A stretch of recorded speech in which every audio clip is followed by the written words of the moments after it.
या so welcome to टूटलीज academy. आज के सेशन में हम बोकारो स्टील प्लांट का सेल ओसीटी का एक मॉडल क्वेश्चन पेपर डिस्कस करेंगे। ये सेट 2 है, सेट 1 मैं ऑलरेडी डिस्कस कर चुकी हूँ, राइट। सो सबसे पहले जनरल इंग्लिश का क्वेश्चन है, नॉन टेक्निकल में। तो मैं पहला क्वेश्चन डिस्कस कर रही हूँ।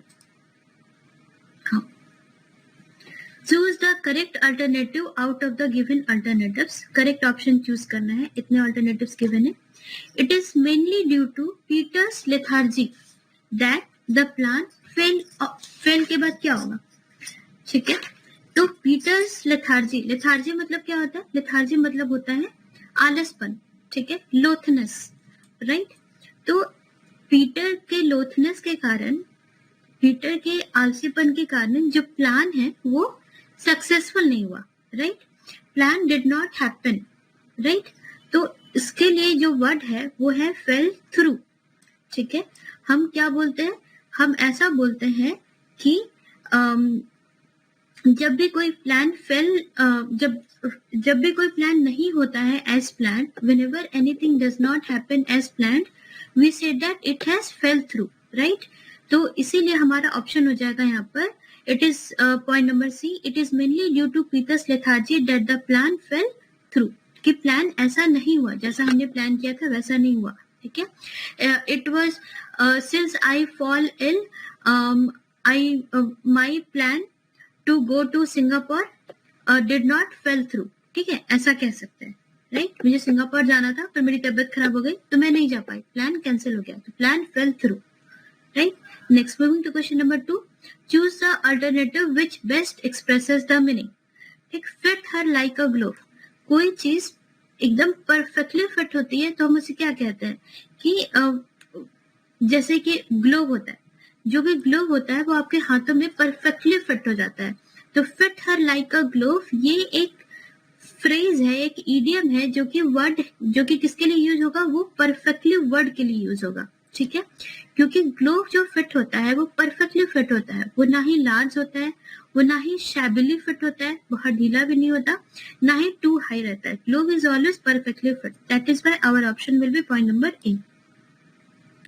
Select the incorrect spelled word. आपको क्वेश्चन ध्यान से पढ़ने हैं, जैसा कि मैंने बताया। तो इनकरेक्ट स्पेल्ड वर्ड, किस वर्ड की स्पेलिंग गलत है, ठीक है।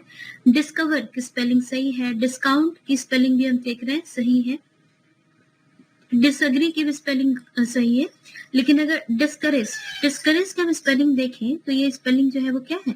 रॉन्ग है। डिस्करेज की स्पेलिंग क्या होती है?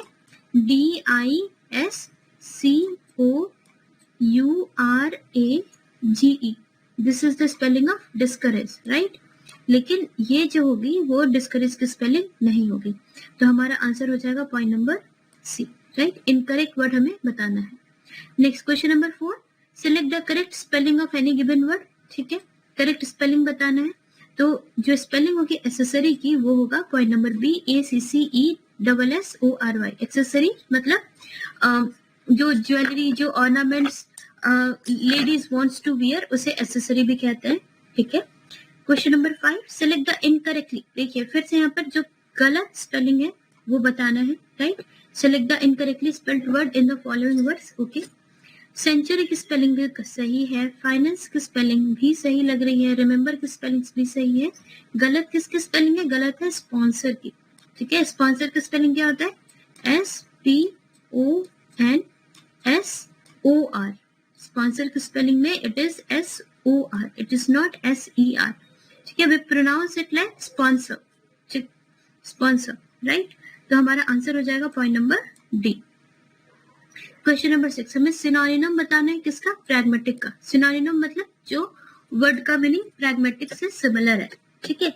तो प्रैग्मेटिक मतलब क्या होता है? प्रैग्मेटिक मतलब कि कोई चीज जो जिसको इम्प्लीमेंट करना पॉसिबल हो, जो कि प्लॉजिबल हो, राइट, जो कि किया जा सके, डुएबल हो, जो कि प्रैक्टिकल हो, ठीक है।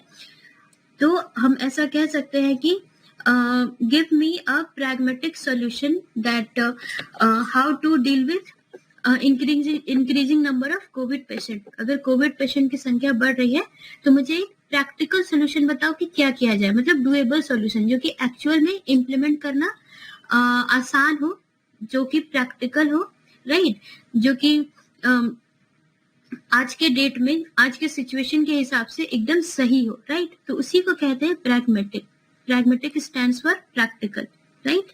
प्लेफुल भी नहीं होगा, कैजुअल भी नहीं होगा, क्लेवर भी नहीं होगा, ये दोनों बहुत ही एकदम बिल्कुल भी मैच नहीं कर रहा प्रैग्मेटिक से, ठीक है। एंटोनिम, ऑपोजिट बताना है किसका, सेग्रीगेट का।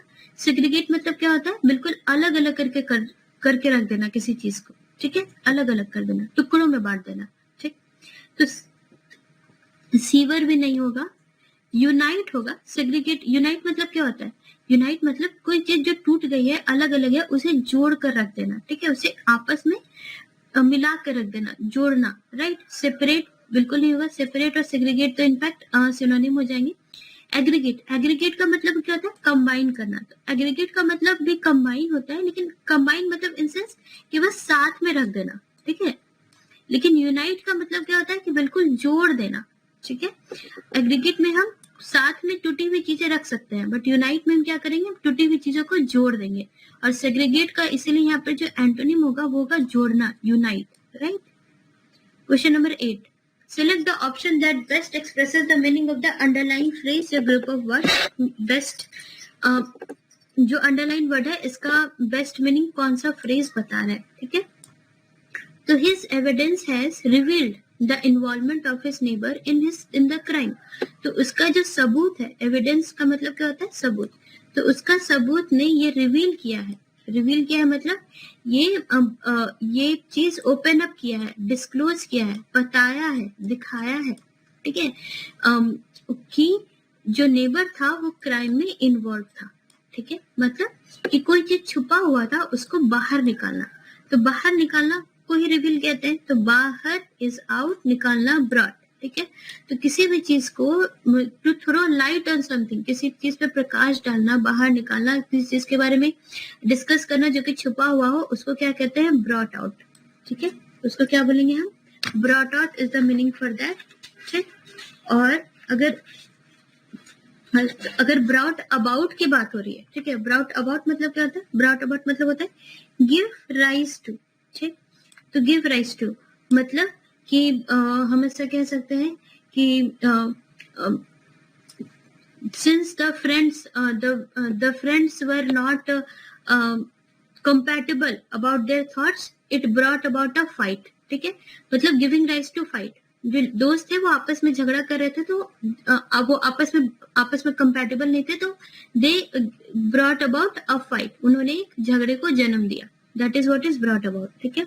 ब्रॉट ऑफ एज सच बहुत पॉपुलर नहीं है, यूज नहीं होता।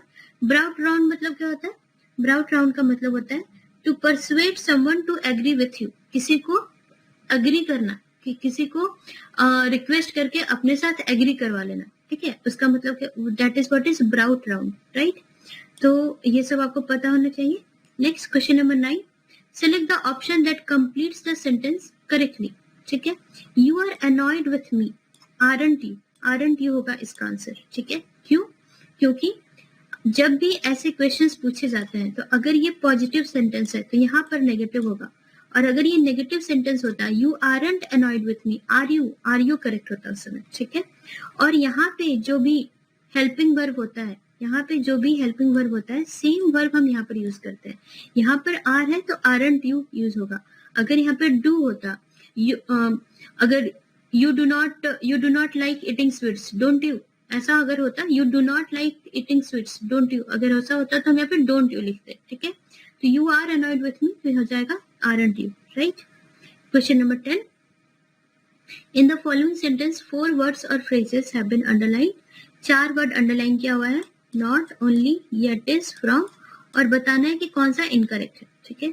तो the book is not only beautifully printed yet it is free from mistake, ठीक है। तो इसमें जो हमारा आंसर हो जाएगा वो क्या होगा, yet होगा।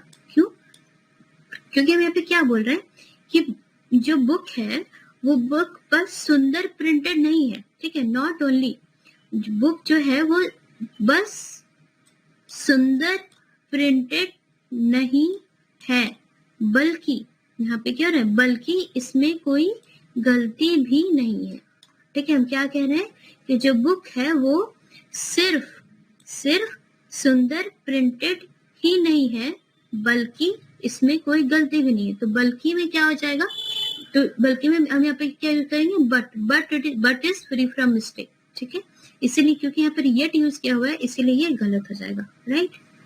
क्वेश्चन नंबर 11, ठीक है, यहाँ से आपके जनरल नॉलेज, जनरल अफेयर्स के क्वेश्चन स्टार्ट हो रहे हैं। How many schedules are there in constitution of India, ठीक है, तो जो हमारा कॉन्स्टिट्यूशन है उसमें कितने शेड्यूल है, राइट, ये क्वेश्चन है। तो जो कॉन्स्टिट्यूशन है ये काफी इंपॉर्टेंट है, इस क्वेश्चन को देख करके हमें समझ में आ रहा है कि आपको इंडिया के कॉन्स्टिट्यूशन का भी कुछ बेसिक नॉलेज होना चाहिए। अगर पूछा जाए कि इंडिया का सुप्रीम लॉ कौन सा है, सबसे बड़ा लॉ इंडिया का कौन सा है, तो वो होगा constitution. Constitution is the supreme law of India. और कॉन्स्टिट्यूशन का अडॉप्ट कब किया गया था, कॉन्स्टिट्यूशन को अडॉप्ट किया गया था 26 नवंबर 1949।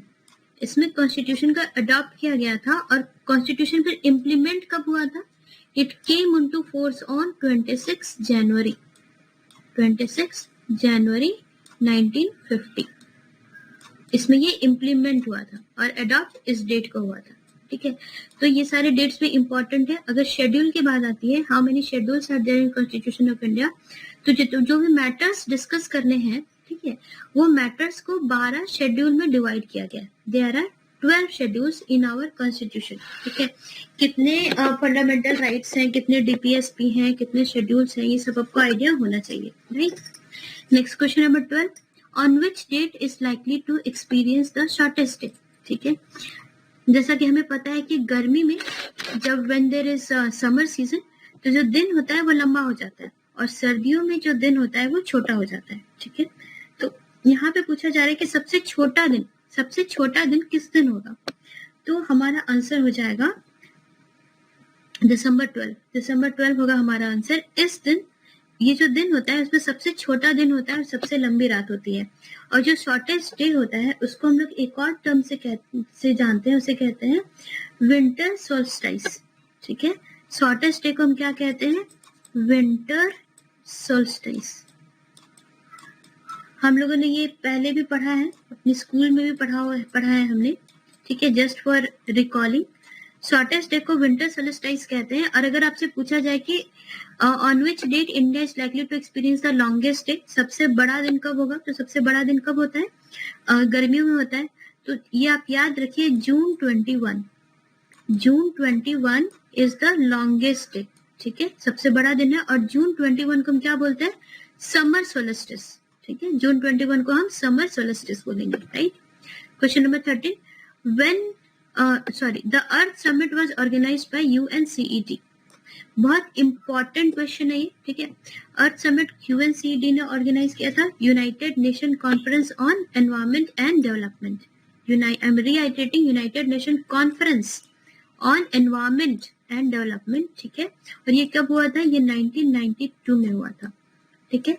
कहाँ पर हुआ था, ये हुआ था रियो डी जेनेरियो एक शहर है, वहां पर हुआ था। और क्योंकि ये रियो डी जेनेरियो में हुआ था, अर्थ समिट को हम रियो समिट के नाम से भी जानते हैं, ठीक है। अर्थ समिट को हम क्या कहते हैं, रियो समिट भी कहते हैं, ठीक।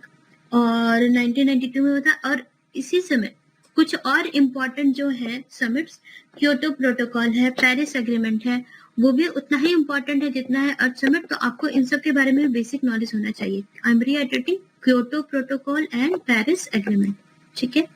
Who is the chairman of NITI Aayog, तो नीति आयोग के चेयरमैन कौन है, तो ये हम लोगों ने सुना होगा, नीति आयोग की काफी बातें होती है। तो नीति आयोग का जो चेयरमैन है वो होता है प्राइम मिनिस्टर। तो अभी करेंटली जो नरेंद्र मोदी जी हैं वो हमारे चेयरमैन है नीति आयोग के, right. What is the theme of World Environment Day 2021, ठीक है। वर्ल्ड कुछ इम्पोर्टेंट जो डेज है उनका जो थीम है वो भी आपको याद रखना है। वर्ल्ड एनवायरमेंट डे कब सेलिब्रेट होता है, जून 5 को वर्ल्ड एनवायरमेंट डे हम सेलिब्रेट करते हैं। और इसका जो थीम है 2021 का वो क्या है, इकोसिस्टम रिस्टोरेशन। इकोसिस्टम को जो लॉस्ट होते जा रहा है, because of pollution, because of deforestation, जो इकोसिस्टम है हमारा लॉस होता जा रहा है because of green house effect, right. तो उसको रिस्टोर करना है, यही है थीम किसका, वर्ल्ड एनवायरमेंट डे का, ठीक है। Question number 16, after which PM Narendra Modi announce the name of Kolkata port. ठीक है, तो कोलकाता पोर्ट जो है ना, कोलकाता पोर्ट ट्रस्ट एक्चुअली ये नाम है. तो जो कलकत्ता में जो पोर्ट है, कई लोग जो अगर कलकत्ता से है, वेस्ट बंगाल से है, उनको पता होगा, जो कोलकाता पोर्ट ट्रस्ट है उसको प्राइम मिनिस्टर मोदी ने 2020 में कब रिनेम किया है? 2020 में रिनेम किया है. ठीक है, और रिनेम करके किसका नाम दिया है? श्यामा प्रसाद मुखर्जी. तो अभी जो कोलकाता पोर्ट ट्रस्ट है उसको किस नाम से जाना जाता है? Shyama Prasad Mukherjee port trust. ठीक है, ये याद रखने वाली चीज है. Right. Sulphuric acid, sulphuric acid किसे कहते हैं? H2SO4, हम लोगों ने पढ़ा है केमिस्ट्री में. ठीक है, तो H2SO4 जो सल्फ्यूरिक एसिड है वो कौन सा एसिड है? तो बहुत आसान है. ठीक है, डरना नहीं है. डाइबेसिक क्या होता है? डाइबेसिक वो होता है जो कि एसिड को हम किससे रिएक्ट करवाते हैं? एसिड को हम बेस से रिएक्ट करवाते हैं जो न्यूट्रलाइज होता है. Right, for neutralisation reaction acid is reacted with base. तो एसिड जब बेस से रिएक्ट करता है, फॉर एग्जांपल एक बेस हम लोग ले लेते हैं NaCl. ठीक है, तो ये कितना हाइड्रोजन रिलीज कर रहा है? तो H2SO4 के पास दो हाइड्रोजन है, तो रिएक्शन पे जो 2 हाइड्रोजन एटम रिलीज होंगे. राइट, जब H2SO4 NaCl के साथ रिएक्ट करेगा तब, है ना. तो क्योंकि 2 हाइड्रोजन एटम H2SO4 रिलीज करेगा, इसीलिए ये डाइबेसिक है. ठीक है, अगर एक हाइड्रोजन एटम रिलीज करता तो मोनोबेसिक होता. फॉर एग्जांपल HCl, है ना. HCl क्या है? मोनोबेसिक है. और अगर 3 हाइड्रोजन एटम रिलीज करता तो ट्राइबेसिक हो जाता. ठीक है, और डाइबेसिक और कौन कौन से होते हैं? डाइबेसिक होते हैं कार्बोनिक एसिड, ऑक्सैलिक एसिड. ठीक है, carbonic acid, oxalic acid, sulphuric acid, ये सारे कौन से एसिड है? डाइबेसिक एसिड है. ठीक है, HCl मोनोबेसिक है. HNO3 नाइट्रिक एसिड, HNO3 वो भी मोनोबेसिक होगा. ठीक है. Who proposed 5 kingdom classification?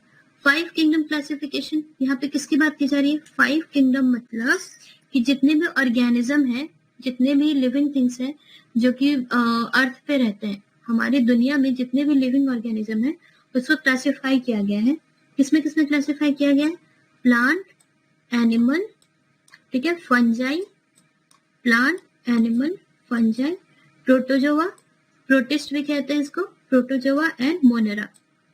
ठीक है, तो इन 5 चीजों में जितने भी लिविंग और जितने भी मतलब living and plant, animal and plant, सबको इसमें क्लासिफाई किया गया है. Plant, animal, fungi, protozoa and Monera.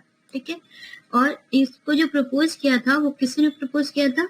Whittaker, RH Whittaker जी ने ये 5 किंगडम क्लासिफिकेशन प्रपोज किया था. इन्होंने स्पेशली ये जो फंजाई है, फंजाई कैटेगरी को इन्होंने ही इन्वेंट किया था, इन्होंने ही डिस्कवर किया था. ठीक है, कब? अराउंड 1969 के बाद है.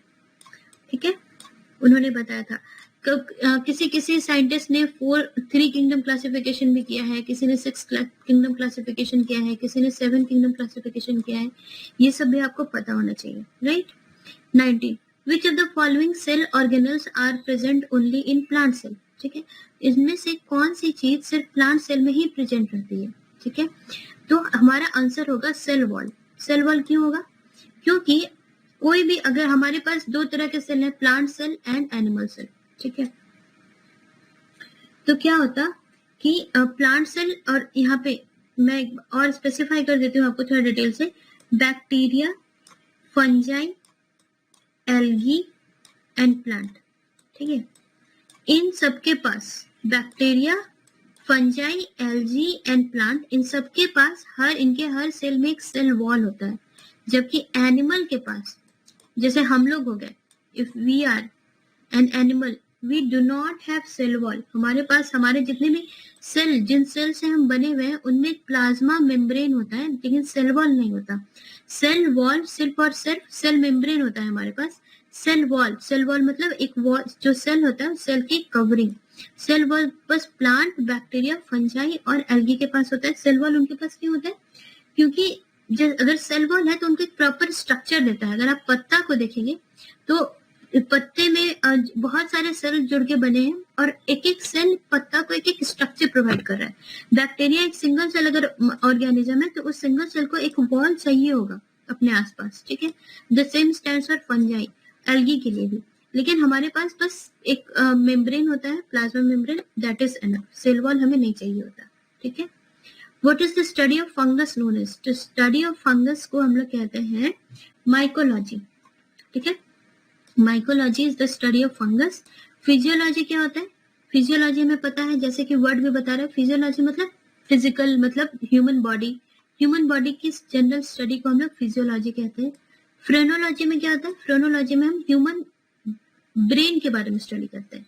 ब्रेन में कितने तरह के मसल्स हैं, कितने तरह के नर्व्स हैं, वो फ्रेनोलॉजी में स्टडी करते हैं। बायोलॉजी आप सभी को पता है, ठीक है। तो अगेन रिएटरेटिंग, फंगस की स्टडी को माइकोलॉजी कहते हैं, राइट। यहाँ से लॉजिकल रीजनिंग के क्वेश्चंस यहाँ से स्टार्ट है। We will just have a look at it. तो इस क्वेश्चन को आप देखिए, तो अगर ऐसे क्वेश्चन आए आपके पास, ठीक है, जो कि क्यूब में हो, तो यू हैव टू चेक इधर दिस वे और दैट वे, ठीक है। आपको एक पैटर्न फाइंड आउट करने की कोशिश करनी है, ठीक। तो यहाँ पर अगर आप देखेंगे तो 20 into 3, ठीक है, 20 into 3 plus 20 80 हो रहा है, राइट। यहाँ पे अगर हम देखेंगे तो 12 into 8, 12 into 8 कितना होता है? 96, ठीक है। 96 में भी हम 20 ऐड कर रहे हैं तो 116 आ रहा है, ठीक है। मतलब लास्ट स्टेप में बस 20 एडिशन हो रहा है और यहाँ पे हम मल्टीप्लाई कर रहे हैं। तो 30 into 4, 30 into 4 क्या होगा? 120, और 120 प्लस 20 करेंगे हम, क्योंकि लास्ट स्टेप में बस 20 ऐड कर रहे हैं, तो क्या हो जाएगा हमारा आंसर? 140।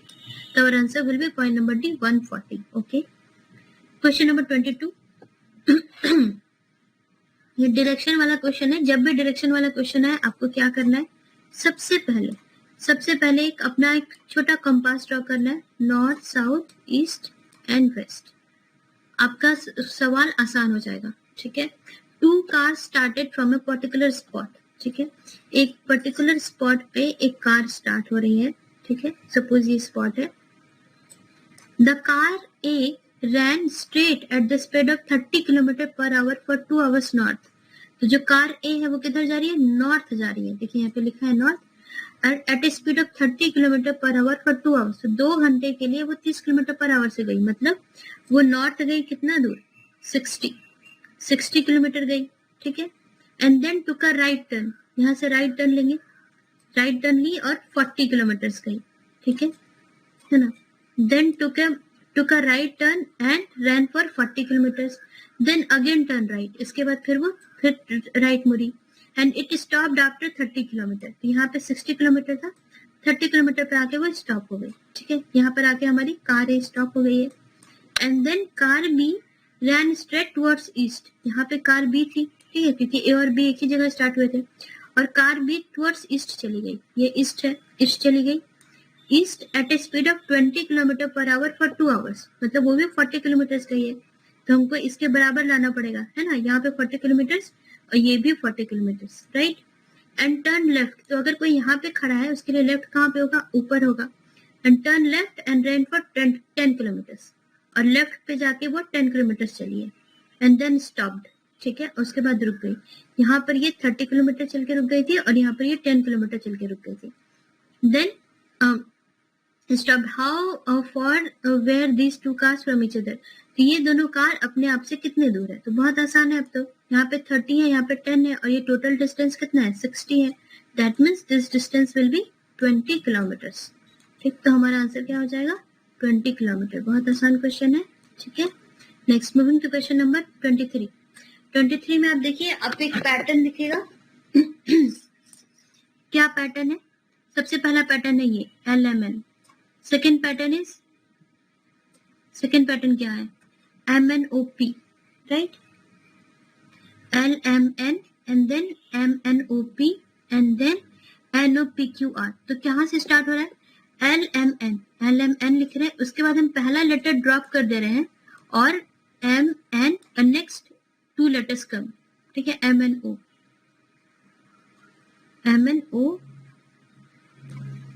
या ठीक है, MNOP आया। उसके बाद फिर हम पहला लेटर ड्रॉप कर देंगे और फिर हमारे पास क्या आ रहा है? N से स्टार्ट करेंगे, NOPQR, राइट। पहला लेटर ड्रॉप कर रहे हैं, 2 लेटर ऐड कर रहे हैं, पहला लेटर फिर ड्रॉप कर दे रहे हैं, यहाँ पे ड्रॉप किया और 2 लेटर NOPQR, मतलब M ड्रॉप किया और NOP लिखा और फिर QR। इसमें फिर क्या करेंगे?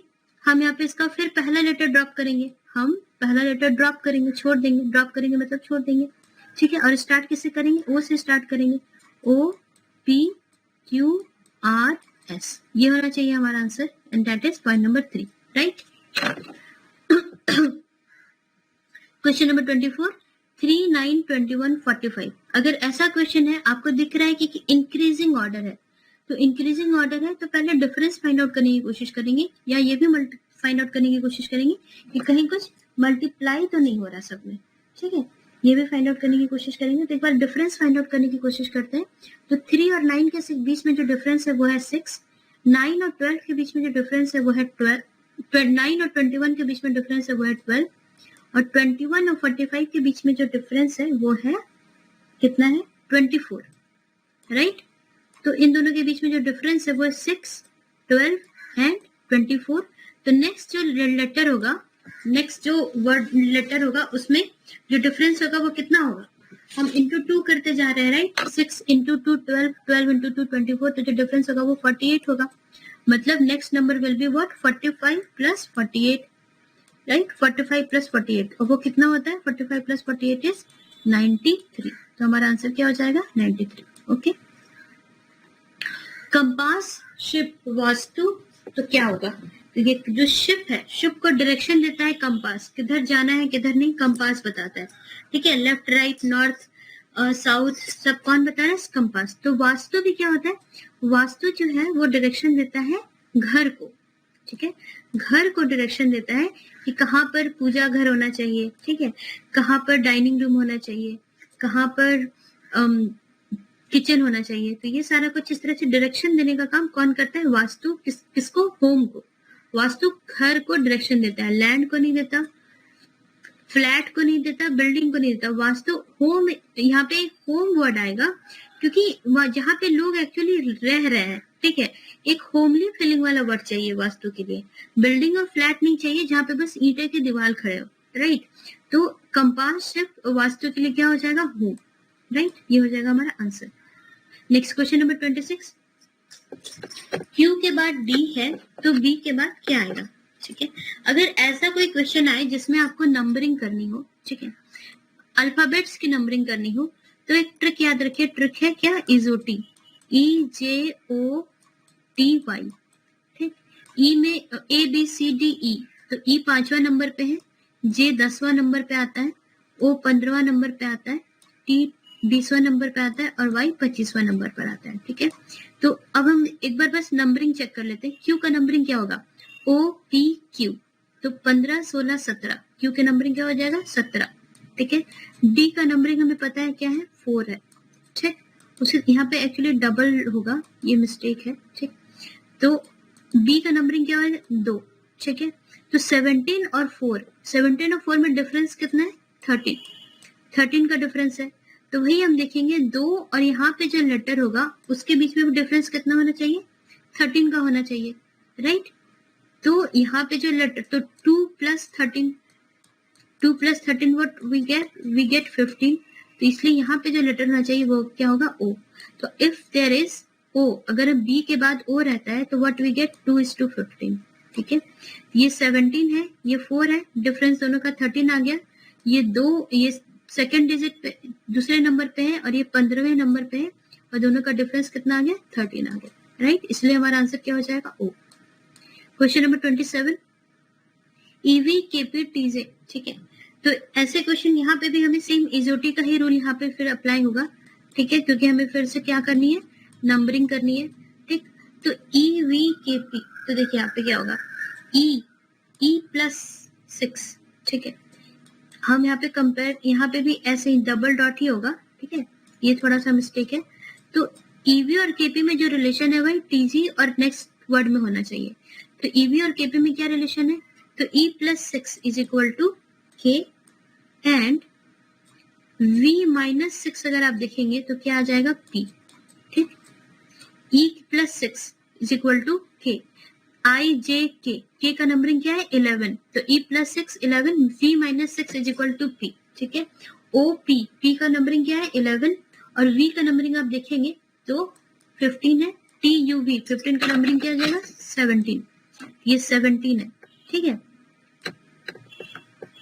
तो इसी तरह से हमें समझ में आ रहा है कि e यहाँ पे e प्लस 6 हुआ है और यहाँ पे v माइनस 6 हुआ है, तो हमें यहाँ पे t प्लस 6 करना है और g माइनस 6 करना है, ठीक है। तो t की नंबरिंग क्या है, t की नंबरिंग है 20, तो 20 प्लस 6 क्या हो जाएगा 26, राइट। और g की नंबरिंग क्या है, g की नंबरिंग है 6, right. a b c d e f g, sorry g की नंबरिंग है 7, ठीक है। तो g की नंबरिंग है 7 और 7 माइनस 6 करेंगे तो क्या होगा 1 होगा, मतलब कि 26 और 1 ऐसा नंबर, ऐसा इस तरह से अल्फाबेट्स प्लेस होना चाहिए। तो 26 is for Z and 1 is for A, तो हमारा आंसर क्या हो जाएगा Z and A, right. Point number A will be our answer. Next question number 28, 17 is to 102 it's same as 23 is to what, ठीक है। तो यहाँ पर अगर हम देखते हैं तो हमारा आंसर हो जाएगा 17 into 6, this is very simple. 17 को अगर हम 6 से मल्टीप्लाई करेंगे तो वी विल गेट 102। दूसरी तरह 23 को भी हम लोगों को 6 से मल्टीप्लाई करना पड़ेगा and 23 into 6 is what 138, right. 29, pick the odd sequence from the pick the odd number from the sequence given below। ये सीक्वेंस दिया हुआ है, इसमें एक और नंबर है वो हमें फाइंड आउट करना है, ठीक है। बस हम लोग ध्यान से देख रहे हैं सीक्वेंस को कि क्या क्या चेंजेस हो रहे हैं, बहुत धीरे धीरे इंक्रीज कर रहा है ये, ठीक है। तो 2 plus 1 is 3, ठीक है। फिर 3 into 2 is 6, 3 into 2 is 6, ठीक है। फिर देखिए 6 plus 1, फिर 6 plus 1 है, 6 plus 1 is 7 and it should be in fact 14। Suppose यहाँ पर अगर 14 होता, ठीक, 7 into 2 is 14, ठीक, 7 into 2 14, राइट। और उसके बाद फिर 14 plus 1 is 15, ये भी सही हो जाता। और 15 into 2 will be 30, तो +1 into 2 +1 into 2 +1 into 2 इस तरह से हमारा सीक्वेंस रन कर रहा है, हमें ये समझ में आ रहा है।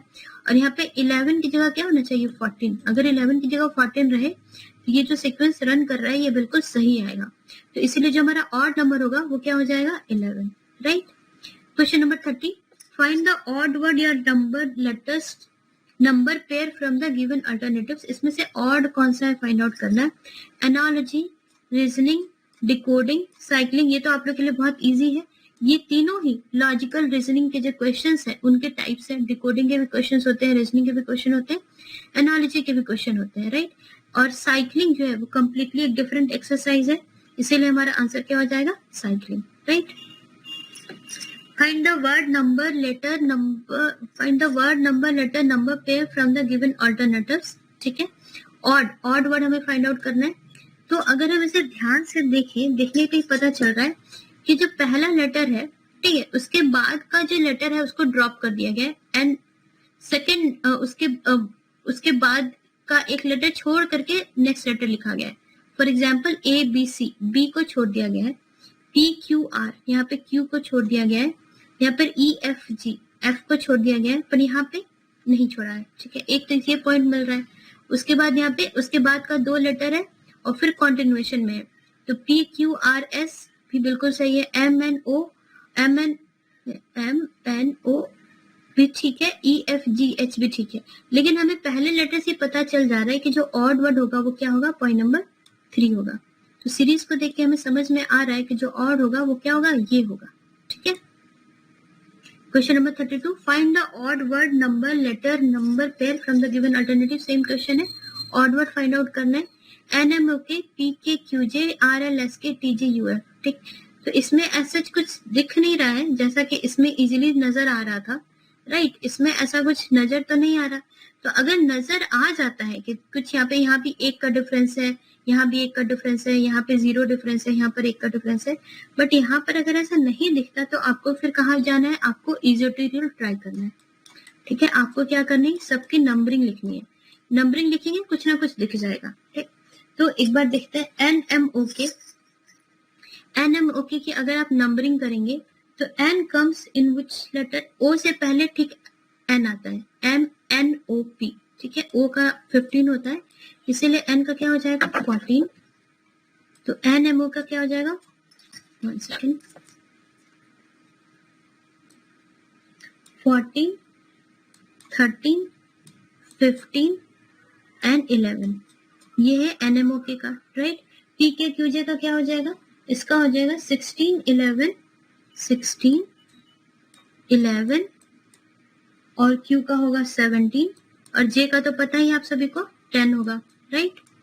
और RLSK का क्या हो जाएगा, RLSK का होगा, R का क्या नंबरिंग होता है 18, L का होगा 12, S का होगा 19 और फिर K का क्या होगा 11, ठीक है। और TGUF का अगर हम देखेंगे तो TGUF का क्या हो जाएगा, T स्टैंड्स फॉर 20, T20 से भी आप याद रख सकते हैं, जैसे हम लोग बोलते हैं ना T20 गेम हो रहा है, T20।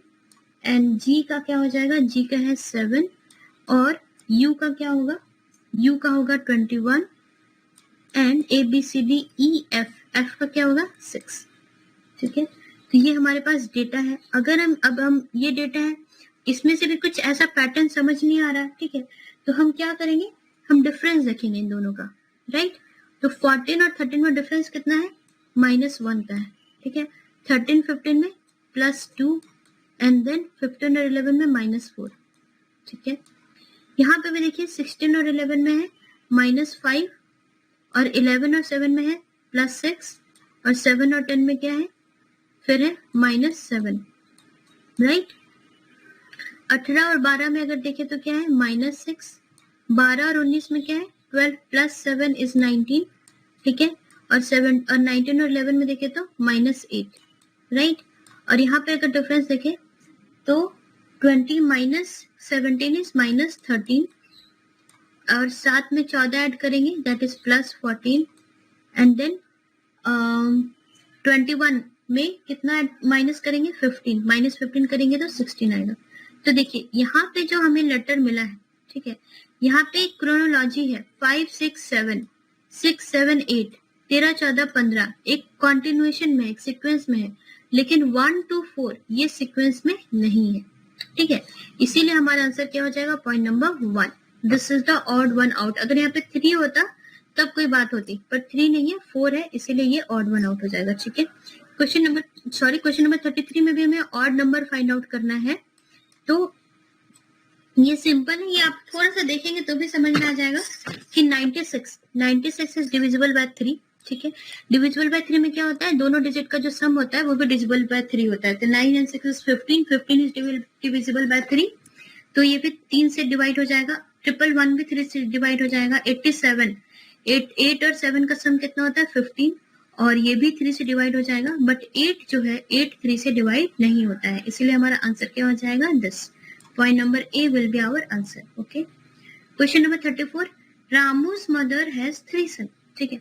रामू की माँ के पास 3 बेटे हैं। द एल्डेस्ट वन इज वनकारी, बड़ा वाला को वनकारी बोला गया है, दूसरे वाले को टूकारी बोला गया है, और तीसरे सन का नाम क्या है। ये बहुत फनी क्वेश्चन है और एट द सेम टाइम ये आपका प्रेजेंस ऑफ माइंड को भी चेक करता है कि थर्ड वाले को आप बिल्कुल 3 कारी कर देंगे, क्योंकि ये 1 कारी है, सेकंड वन इज 2 कारी है, थर्ड नेम इज आराम से 3 कारी पे टिक कर देंगे, बट नहीं, ये गलत हो जाएगा, क्योंकि यहाँ ऑलरेडी मेंशन है रामूज मदर, तो जो तीसरा बेटा है वो कौन होगा, रामू होगा, ना कि 3 कारी, ठीक है।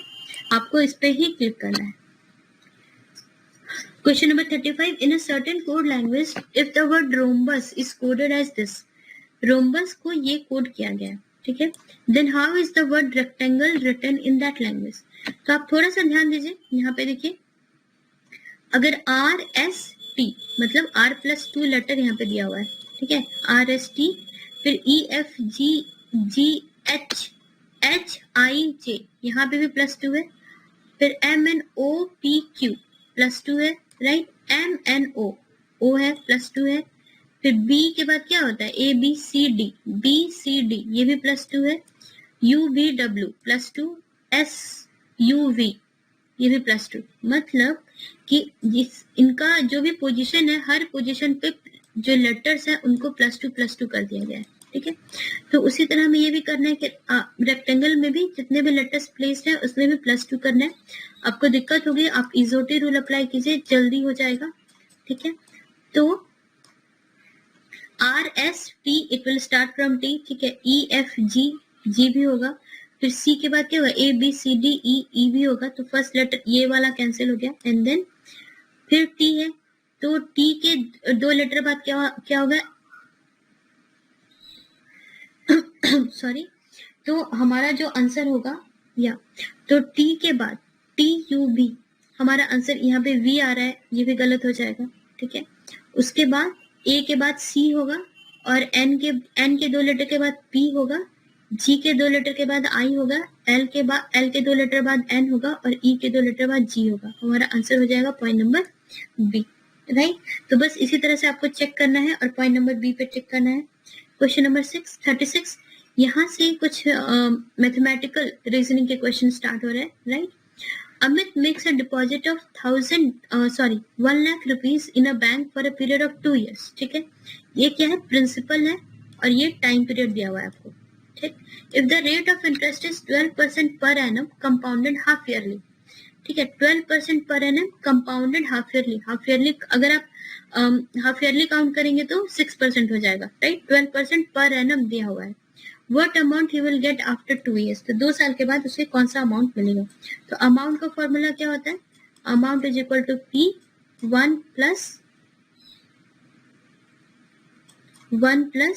R by 100 to the power n, right. ये फॉर्मूला होता है।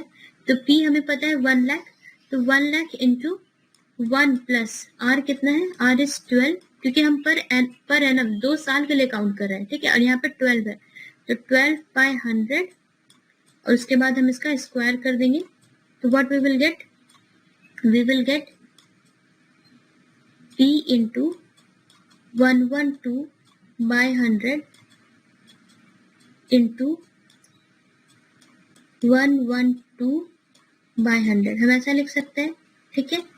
और ऐसा हम लिखेंगे तो जो P में हमारे इतने रुपीज हैं, ठीक है, तो 2 0 कट हो जाएगा।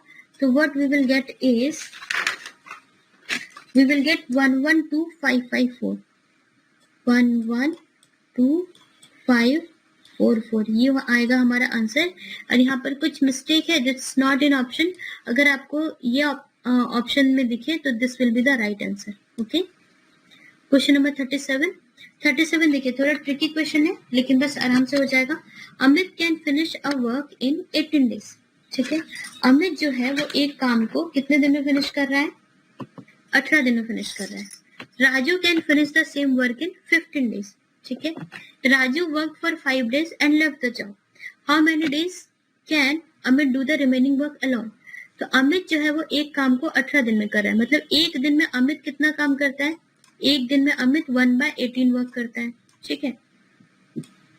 एक दिन में राजू कितना काम करता है, एक दिन में राजू 1/15 वर्क करता है, ठीक। तो राजू वर्क फॉर 5 डेज, तो राजू ने 5 दिन तक काम किया, तो 5 दिन में कितना काम किया उसने, 5/15 इतना काम किया, राइट। मतलब 5 इंटू 1/15, 5/15 दैट इज 1/3। तो Raju has already finished 1/3 of the work and he left the job. तो काम कितना बचा, काम बचा 1 - 1/3 दैट इज 2/3। तो 2/3 of the work is remaining, ठीक है। और 2/3 ऑफ द वर्क किसको करना है, अमित को करना है, ठीक है।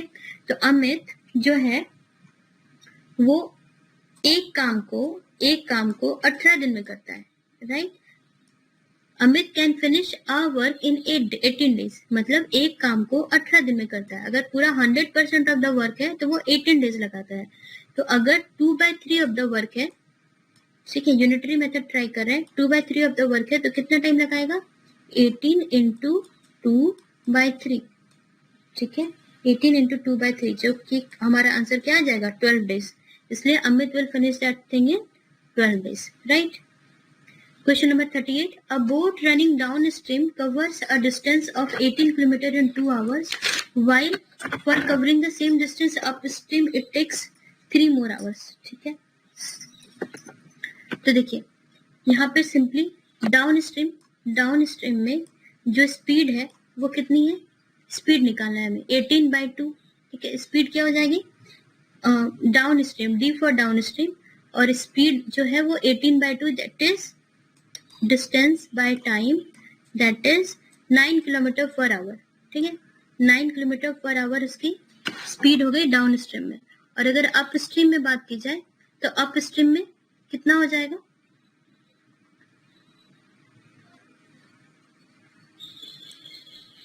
हाँ, तो अप स्ट्रीम में या 1 second,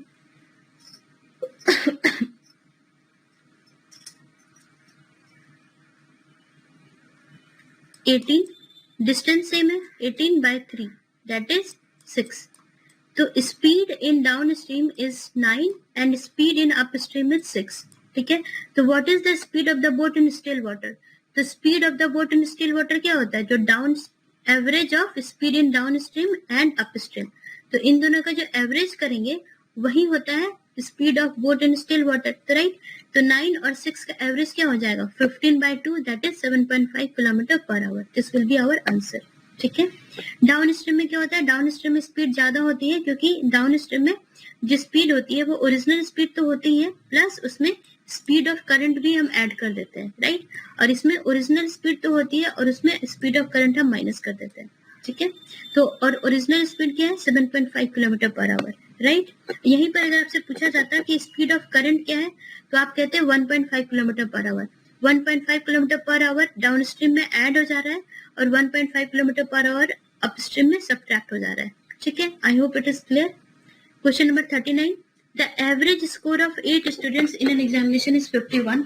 Average score of 9 students in an examination is 68. Find the average of total 17 students. तो बहुत इजी क्वेश्चन है. ठीक है, जो फर्स्ट 8 स्टूडेंट्स के लिए हमारे पास मार्क्स कितने हो जाएंगे? 51 into 8 which is 408. राइट, और जो बाकी के जो 9 स्टूडेंट्स हैं उनके लिए मार्क्स कितने हो जाएंगे? 68 into 9. ठीक है, तो what is the total marks which we are getting? 612.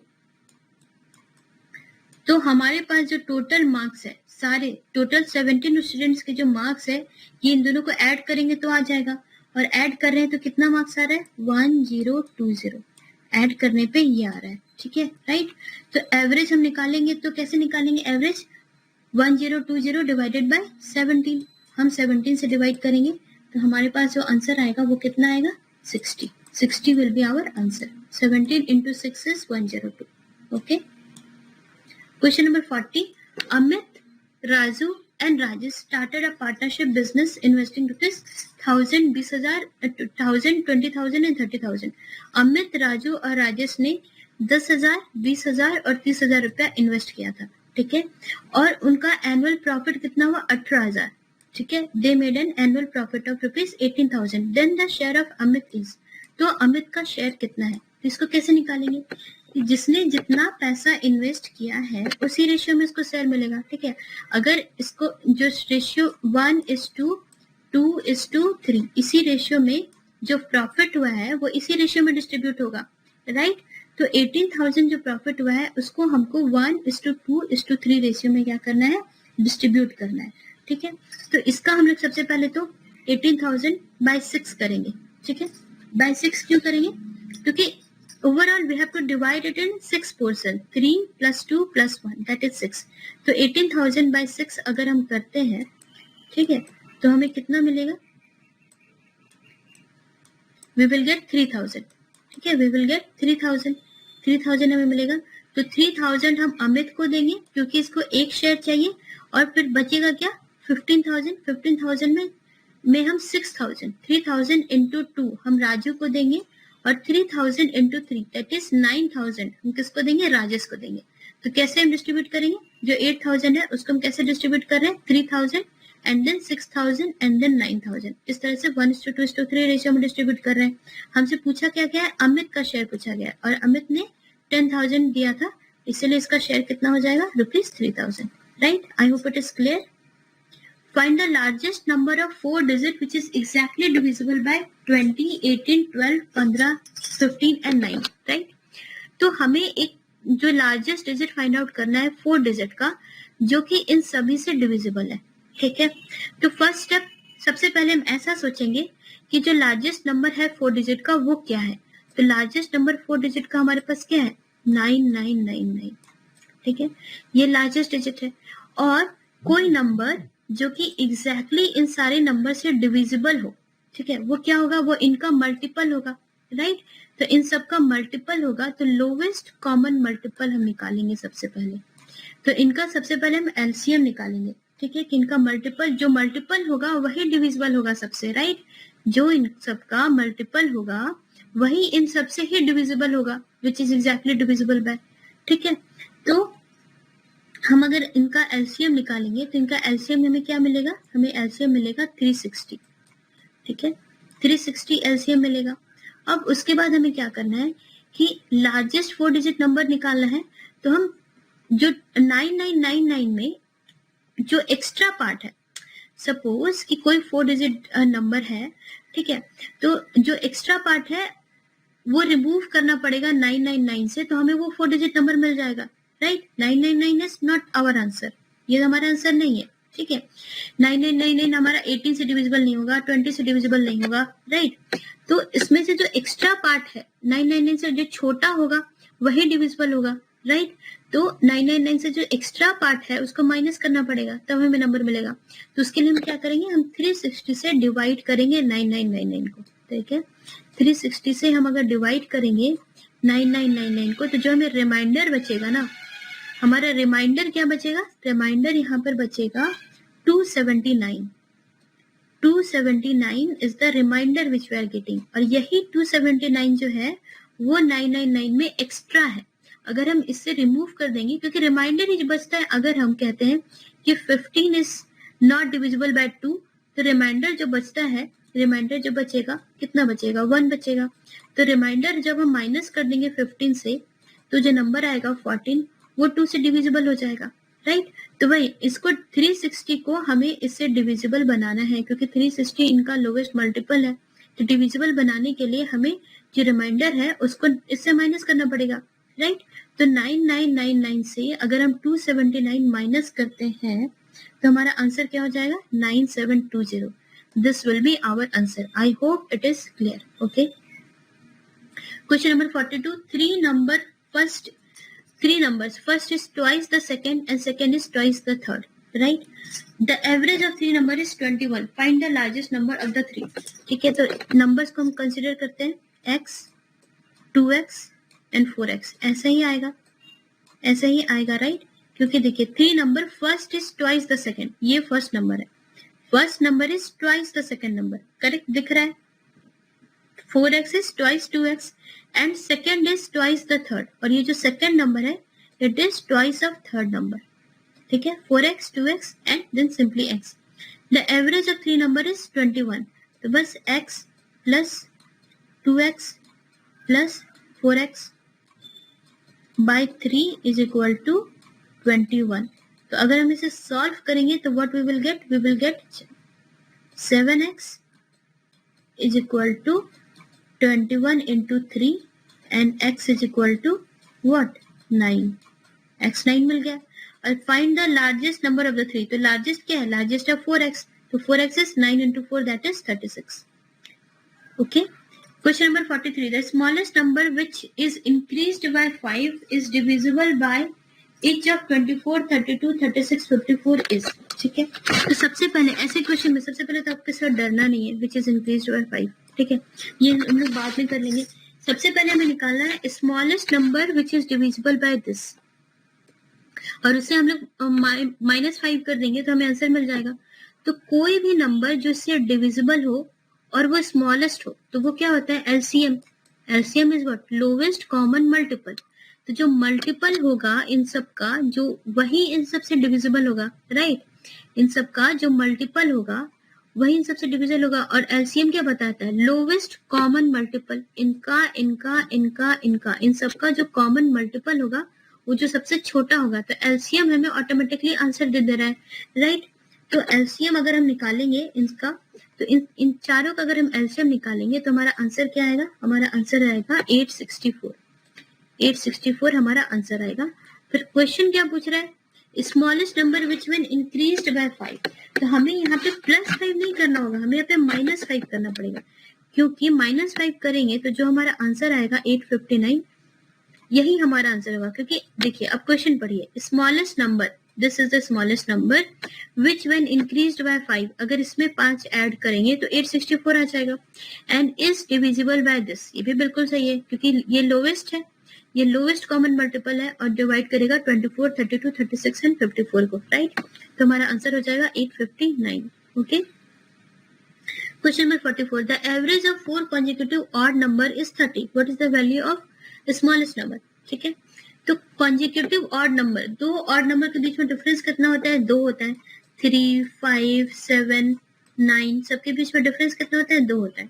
तो सपोज कीजिए एक ऑड नंबर x है, तो दूसरा ऑड नंबर क्या हो जाएगा? x+2.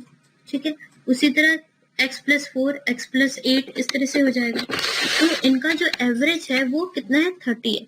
ठीक है, तो हम लोग क्या करेंगे? हम सबसे पहले एवरेज निकालेंगे. कोशिश करते हैं x plus x+2 plus x+4 plus x+6. ठीक है, x+6 divided by 4 is equal to 30.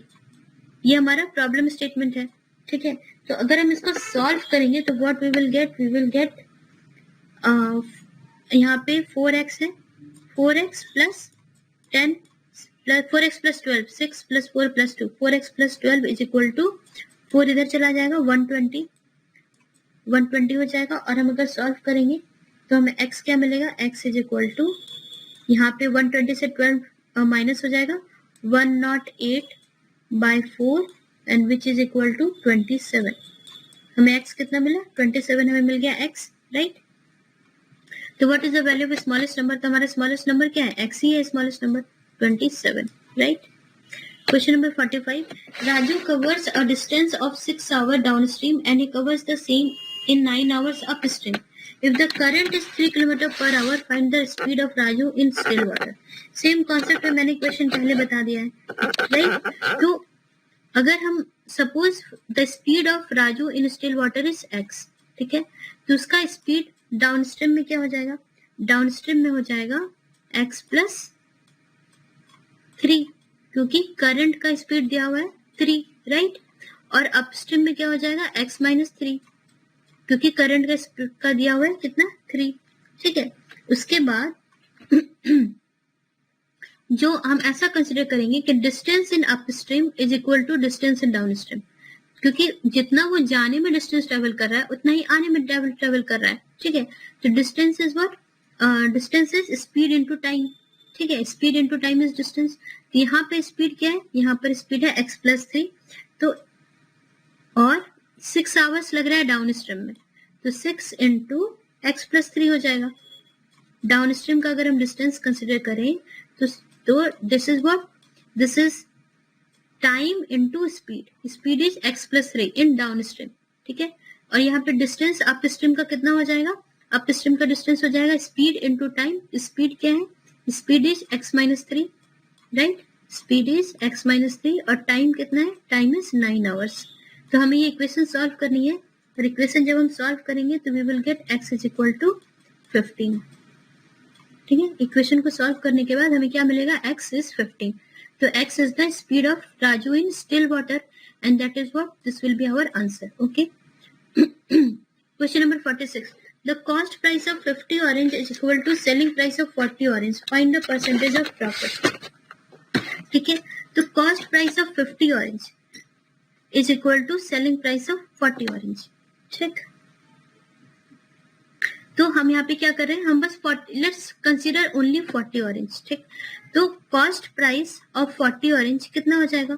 40 हो जाएगा. ठीक है, और selling price of 40 orange तो sorry, one second.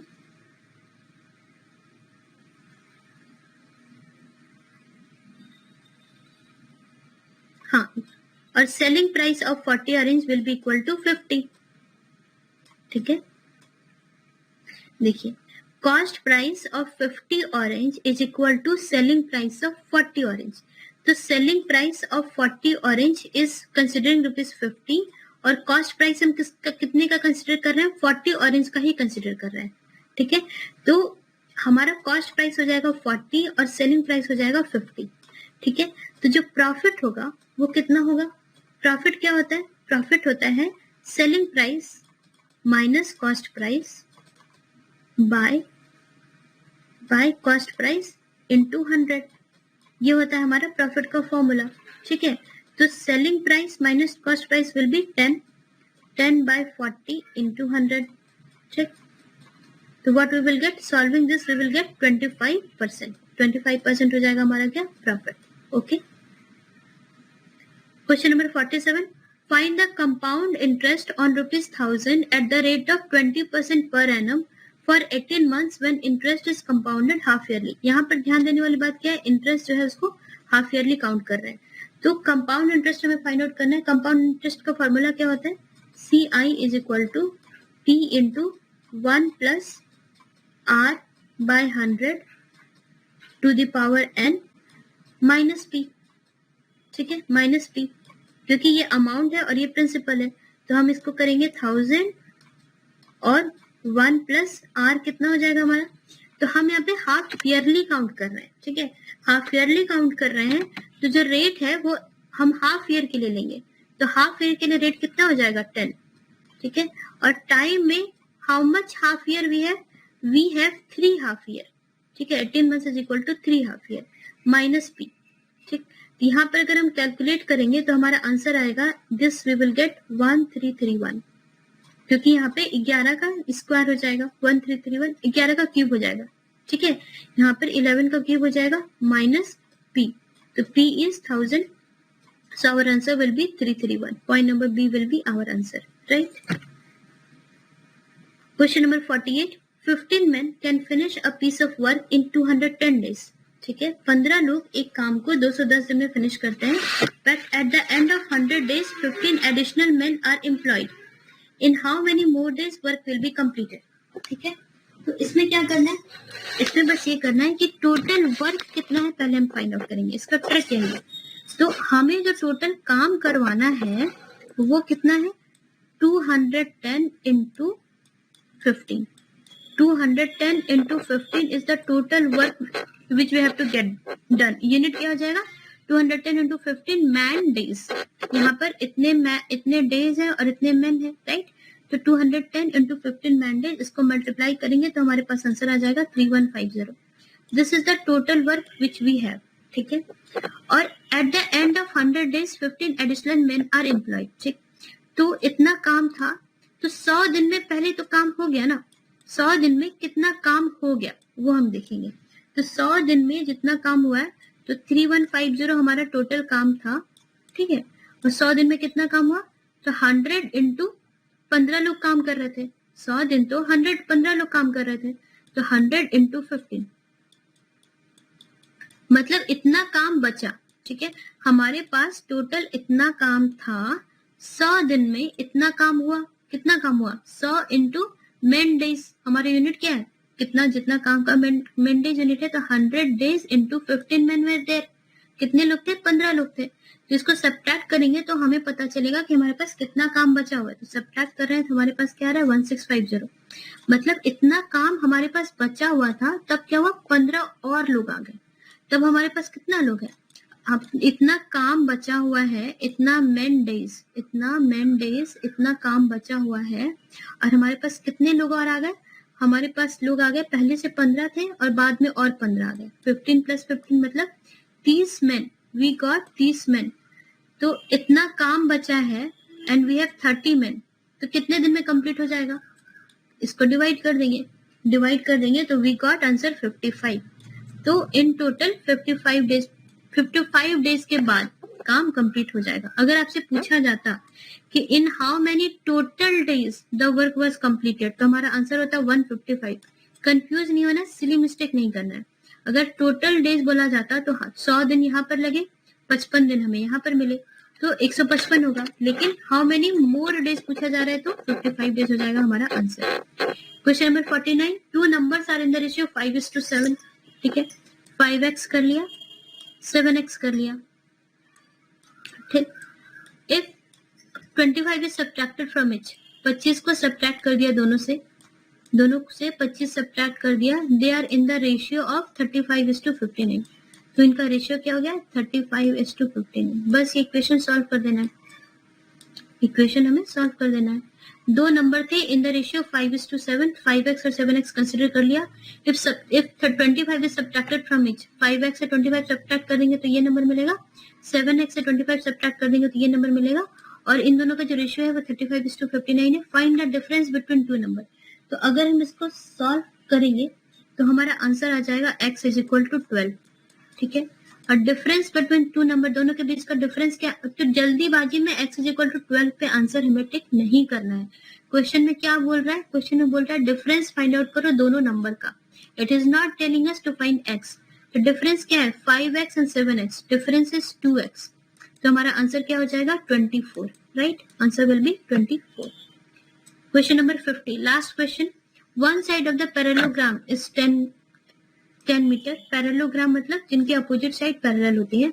तो एक साइड, एक का लेंथ है 10 मीटर और एक का ऑल्टीट्यूड का लेंथ कितना है, 5 मीटर. तो एरिया ऑफ द पैरेललोग्राम कितना होगा, 10 into 5, very easy, 50 square metre. Unit will be square metre, ये ध्यान दीजिएगा. ठीक है, या so that's it for today friends. I hope आपको ये सेशन अच्छा लगा होगा.